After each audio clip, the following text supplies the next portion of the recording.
ललितजीलाई अनुरोध गरेँ।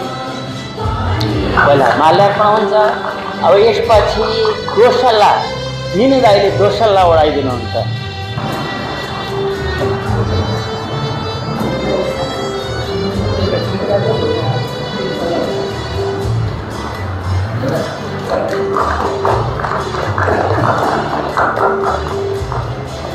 अब प्रमुख अतिथिले यो सम्मान पत्र प्रदान गर्नुहुनेछ। मैले अघि भेटीको चर्चा गरेको थिएँ, त्यहाँ नगद रु 30,000को व्यवस्था गरिएको छ। यो भेटी स्वरूप सम्मान अब एकपटक अन्त्यमा मजाले ताली बजाउँछौँ होला हामी सबैले।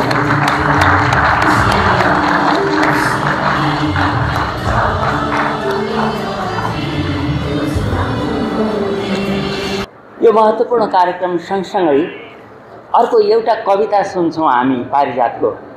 कविताको लागि आउन म हाम्रो सदस्य श्री सुनिता बुढाथोकीजीलाई बोलाउँदैछु। एउटा कविता सुन्छौँ हामी। धन्यवाद व्यक्त गर्छु कार्यक्रम सञ्चालन गरिरहनु भएको आदरणीय सरलाई। सम्पूर्ण आदरणीय अग्रज व्यक्तित्वहरू, सम्पूर्ण पेयजनहरूमा न्यानो अभिवादन व्यक्त गर्दै पारिजातको कविता एउटा स्वास्नी मान्छेको अन्तर्वार्ता। हजुर, एउटा स्वास्नी मान्छेको अन्तर्वार्ता। ज्यू काम गरेको मात्र थाहा छ, दुःख पाएको मात्र थाहा छ, फाटेको चोलो र जडाउरी गुन्यौ लगाएको मात्र थाहा छ। जोवन सोध्नु भएको होला होइन, जोवन सोध्नु भएको होला होइन, त्यो त हजुर आएको गएकै थाहा छैन। खै जान्ने सुन्नेले भनेको मेरो जोवन त जिम्मेवारको उल्टो गाउँ बारीमा सपिसक्यो रे, उसैको कलेजाभरिको सयपट्टिमा फुलिसक्यो रे। खै कुनी कस्तो अनौठो, खै कुनी कस्तो अनौठो, मेरो आँखा र ओठमा नफुलेर मेरो जवन अर्काको सम्पत्तिमा फुल्ने रे। के भन्नुभयो, निकै हिस्सी परेको छु रे। ज्यू यो दहको पानीमा हेर्दा त्यस्तै त्यस्तै लागेको थियो, तर के भरभर्दो हुन्छ र पानी मुनिको छाया। ढाँटेकी भए हजुरको मासु खाने, हो ढाँटेको भए हजुरको मासु खाने। आए जै जन्म सोध्नु भएको, जै जन्म सोध्नु भएको। ज्यू यिनै दुईटा छोरा स्वासे र पुन्टे 1.5 वर्षको फरक छ। ढाँटेको भए यो आगो हातमै छ हजुर, ढाँटेको भए यो आगो हातमै छ हजुर। यो च्वासे मुखियाको घर बनाउने ढुङ्गा बोक्दा बोक्दै पाएको नाम्लो त थाप्लोमा थियो गाँठी, नाम्लो त थाप्लैमा थियो गाँठी। फरियामा पोको पारेर ल्याए, छाप्रोमा साल नाल काटे। फेरि मुखियाको धान गोड्दा गोड्दै हिलोमै जन्मियो यो पुन्टे। हिलोमै जन्मिनेहरूलाई कहाँ लेखेको हुँदो रहेछ र सिमलको बुवा। ज्यू हजुर ज्यू हुर्काउँदैछु, हजुर हुर्काउँदैछु। नाङ्गै भुतुङ्गै जनावरहरू जस्तै, नाङ्गै भुतुङ्गै जनावरहरू जस्तै, कुकुर र सुँगुरका बच्चाहरू जस्तै। ज्यू माया लाग्छ यही बुढा कामीको, ज्यू माया लाग्छ यही बुढा कामीको। गरिब भन्दा अर्को छनौट नै के छ जीवनमा। म पनि त चाया र कलेटीले तर्साउने जस्तै भइसके। के म स्वास्नी मान्छे जस्तो छुइनँ र? ल फेरि हाँस्नुभयो हजुर त जीवनको अर्थ। ज्यू केही बुझ्या छैन, मेरो कामीको रङ र फलामको रङ एउटै छ हजुर। च्वासे पुन्टेको छालाको रङ र बाटुको धुलोको रङ एउटै छ। म पनि त हजुर फोहोर मैलो ध्वासे जस्तै छु।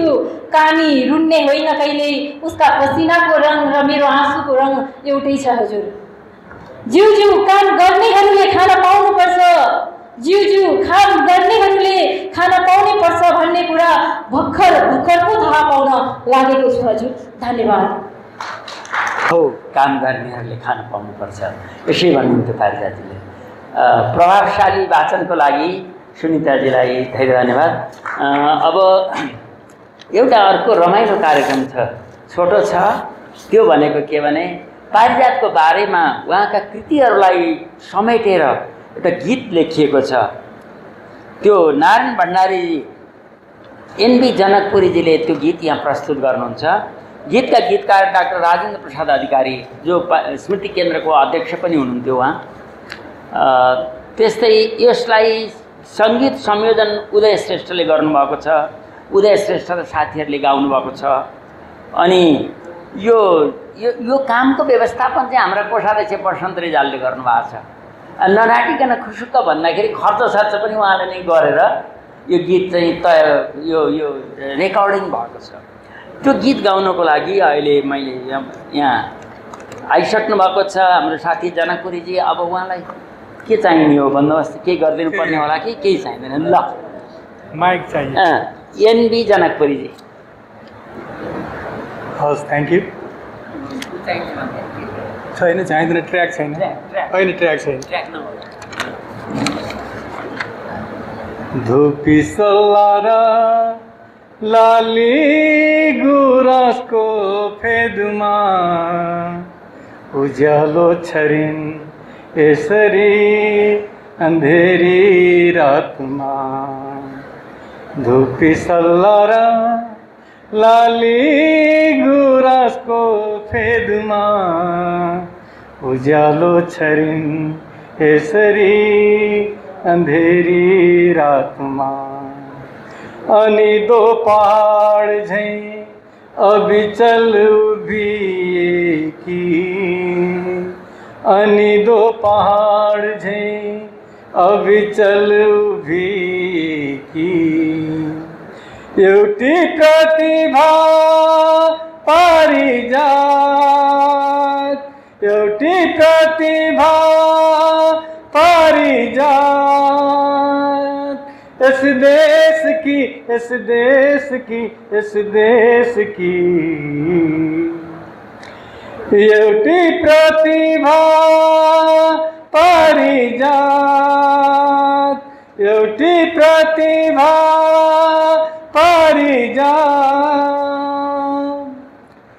तोरी बारी बाटा र सपनाहरू साथमा आवाजविहीनहरूको सशक्त आवाजमा। तोरी बारी बाटा र सपनाहरू साथमा आवाजविहीनहरूको सशक्त आवाजमा। आधी आकाश मात्र हैन सिङ्गो आकाश ढाकेकी, आधी आकाश मात्र हैन सिङ्गो आकाश ढाकेकी। एउटी प्रतिभा पारिजात, एउटी प्रतिभा पारिजात। इस देश की, इस देश की, इस देश की एउटी प्रतिभा पारिजात, एउटी प्रतिभा पारिजात। वैशालु वर्तमान शिरीषको फुलमा बाटो हराउनेको भरपर्दो चन्द्रमा। वैशालु वर्तमान शिरीषको फुलमा बाटो हराउनेको भरपर्दो चन्द्रमा। पर्खल भित्र बाहिर चारैतिर पुगेकी, पर्खल भित्र बाहिर चारैतिर पुगेकी। एउटी प्रतिभा पारिजात, एउटी प्रतिभा पारिजात। धन्यवाद।